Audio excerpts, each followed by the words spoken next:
వందేహం శీతలాం దేవీం సర్వరోగభయాపహాం యమాసాధ్య నివర్తేత విస్ఫోటకభయం మహత్.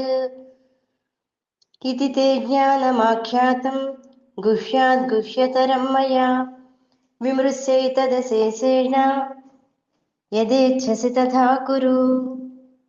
ఈ శ్లోకంలో గుహ్యాద్గుహ్యతరం అని చెప్పబడింది.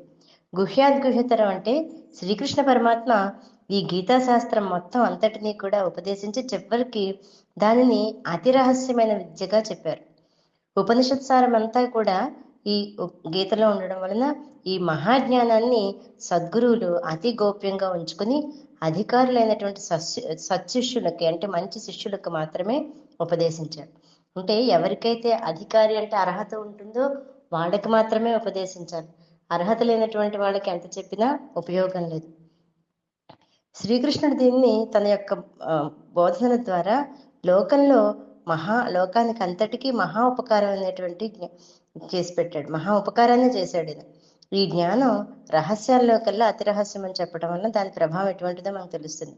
ఎందుకోసం అంటే సామాన్యంగా విలువ కలిగినటువంటి వస్తువుల్ని మాత్రమే జనులు రహస్యంగా ఉంచుకుంటారు. అంటే ఇక్కడ రహస్యం అంటే ఎవరికి చెప్పకుండా దాచేయాలని అర్థం కాదు.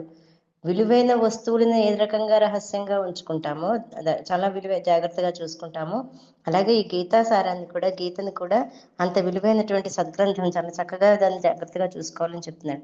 అలాగే విమృశ్యే తదేశేషేన అని చెప్పడం వలన గొప్ప వాళ్ళందరూ కూడా తాము ధర్మాన్ని బోధించినప్పటికీ దాని గురించి ఆలోచించడానికి కానీ విమర్శించడానికి కానీ ఇతరులకు పూర్తిగా అధికారం ఇస్తారు. వాళ్ళు చెప్పిందే పరమార్థం, వాళ్ళు చెప్పిందే చేసేయాలి అని చెప్పకుండా ఇతరులు ఆ విన్నటువంటి వాళ్ళు దాని గురించి మాట్లాడేటువంటి అవకాశం, దాని గురించి ఆలోచన చేసేటువంటి అవకాశం వాళ్ళు ఇస్తారు. విమర్శించడానికి కానీ ఆలోచించడానికి కానీ. వాళ్ళు చెప్పినటువంటి బోధని పూర్వాపర విచారణ లేకుండా స్వయంగా దాని గురించి ఆలోచించకుండా అమాంతంగా గ్రహించేయండి అని ఎప్పుడు చెప్పరు. ఇది తను చెప్పి దీన్ని ఆచరించేయండి అని బలవంతంగా రుద్దరు. అలాగా శ్రీకృష్ణుడు అర్జునుడికి ఈ మొత్తం గీత రూపంలో ఎన్ని రకాలైనటువంటి బోధనలు చేయాలో అన్నీ చేసి అర్జునుడిని చాలా చక్కగా ధైర్యవంతంగా తయారు చేయాలని చూశాడు. ఇంకా ఇక్కడ నీకు నచ్చినటువంటి దాన్ని గ్రహించు అంటే తను చెప్పవలసిందంతా తను చెప్పాడు. ఇంకా నీకు నచ్చిన దాన్ని నువ్వు గ్రహించు అని చెప్పడం వలన తన యొక్క విశాల భావాన్ని ఔదార్యాన్ని చెప్పాడు. గురువు బోధించిందని శిష్యుడు సొంత ప్రజ్ఞ చేత సమాలోచన చేయాలి. అలా చేయకపోతే శిష్యుని యొక్క బుద్ధి వికసించదు. గురువు చెప్పినట్టు విని దానికి ఇంకా ముందర పూర్వపరాలని ఆలోచించి సొంత తెలివితేటను ఉపయోగించాలి. అలాగే భగవానుడు కూడా అర్జునుడితోటి నేను చెప్పవలసిందంతా చెప్పాను, ఇక ఏం చేయాలో నువ్వే ఆలోచించుకో. యథేచ్ఛసి తథా కురు అంటే ఈ విచారణ చేసిన తర్వాత నీకు ఏది ఉచితమో ఏది సరియైంది అని తోస్తుందో దాన్నే చెయ్యని భగవాన్ చెప్పాడు. గురువైనటువంటి శ్రీకృష్ణుడు కర్తృత్వాన్ని తనపై పెట్టుకోలేదు. అంటే నేను ఇలా చెప్తున్నాను నువ్వు చేసేయని చెప్పలేదు. నిష్కామ కర్మ యొక్క చక్కని దృష్టాంతం ఇది. అంటే ఏమీ కూడా ఆశించకుండా తను చెప్పవలసింది చెప్పాడు.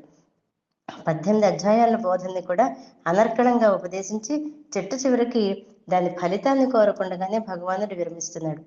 అర్జునుచే తిరిగి యుద్ధం చేయించుకునే బోధ యొక్క ఒకనొక లక్ష్యమైనప్పటికీ ఆ బోధ యొక్క ఫలమైనటువంటి లక్ష్యాన్ని అతను కోరలేదు. ఎందుకంటే అర్జునుడికి బోధన చేయడం వరకు తన యొక్క కర్తవ్యం, తన యొక్క బాధ్యత అది చెప్పాడు. ఇంకా నువ్వు యుద్ధం చేస్తావో చేయకపోతావో అని నీ ఇష్టం, నాకు దాంతో పని లేదు. నేను చెప్పవలసిన ధర్మాన్ని నీకు చెప్పేశాను, ఆ తర్వాత నీ ఇష్టం. యథేచ్ఛసి తథా కురు అని చెప్పడంతో భగవానుడి యొక్క విశాల దృష్టి తెలుస్తుంది. నిష్కామ కర్మ యొక్క మచ్చు తునక ఇది. అలా కాకుండా కర్తృత్వం తనపై వేసుకుంటే ఇక గురువులకి శాంతి ఉండదు. కాబట్టి వాళ్ళు ఎప్పుడు కూడా అలా చేయరు. వాళ్ళ ధర్మాన్ని డ్యూటీని నెరవేరుస్తారు, ఫలాన్ని కోరుకోరు. ఇక శిష్యుడు తన యొక్క ఉద్ధారాన్ని, తన యొక్క అభివృద్ధి ఏదంతో ఆయనే శిష్యుడే తెలుసుకుంటాడు. గురువు దారి చూపిస్తాడు, శిష్యుడు తన సొంతంగా నడవాలి.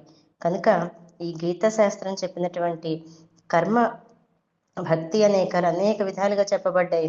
వీటన్నింటినీ కూడా చాలా దృష్టిలో పెట్టుకుని ఆ భగవానుడి యొక్క రహస్యమైనటువంటి ఉపదేశాలని మనసులో కదిలిపరుచుకుని శ్రీకృష్ణుడు అర్జునుడికి మాత్రమే చేయటం లేదు, మనకు లాంటి సామాన్యులకి ఎంతరికో చేస్తున్నాడనే విషయాన్ని దృష్టిలో పెట్టుకుని గీతని జాగ్రత్తగా మనసులో కదిలిపరుచుకోవాలని తెలియజేస్తూ జయ గురుదత్త.